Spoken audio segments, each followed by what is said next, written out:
What advantages does being Australian give you in this process? I think just having people to connect with, and I think obviously a lot of us gone through the NBA Academy at the AIS in Canberra, just having that, I guess, the same similarities in terms of where we came from, and they've experienced the things that we're all experiencing now. Can you talk about the support you're receiving from back home in Australia, and do you feel like people are backing you up on this journey all the way? Yeah, for sure. I definitely miss being back there. It's been a little minute since I've been back, but yeah, I think that's just what Australians pride themselves on, just supporting, and I think it's been huge throughout my college career. Awesome. How's the draft combine treated you so far, and for the rest of the week, what are you trying to accomplish? It's been great.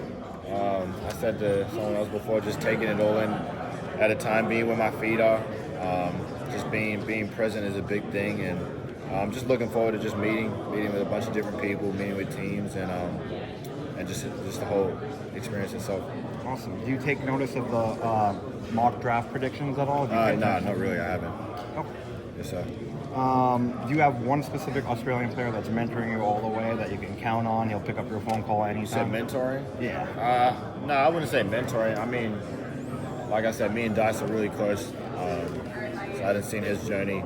Obviously, we were together at the academy, so I mean, we're always talking all the time. Awesome. How did the NBA Global Academy prepare you for this moment? Yeah, I think in many ways. I think just how much of a impact they had just off the court mainly. Time management is a big thing. Getting you prepared for college and stuff like that. Obviously, leaving home at a young age.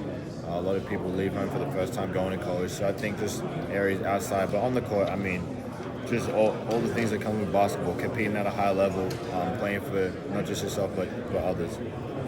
Thank you. Appreciate it. Thank you. I just apologize if some of your questions have already been asked. Like, who would you say are your player comps? My player comps? Yeah. I'm not too sure.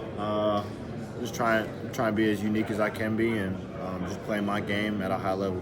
And just in terms of when you were growing up, maybe on YouTube, what kind of players were you watching? Maybe it helped you model your game after. I watched a lot of Allen Iverson, Jamal Crawford. As years went on, Jamal Murray, CP3, just pick and roll stuff like that. But I'd say those players. What's the underrated? What would you say is the most underrated thing about you that most people don't know about?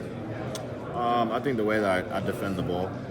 I think I take a lot of pride in guarding and playing defense, and I'd say that's the main thing. How'd you develop your outside shooting and your feel on the offensive end? Seems like those are two huge strengths of yours. Yeah, I've always sort of been a shooter in my junior career and stuff like that. Obviously, wasn't the clearest start at my first 2 years at Duke, but I think last year just embracing the role that I was in and just having confidence. I know I put in the work and just letting it fly. You mentioned the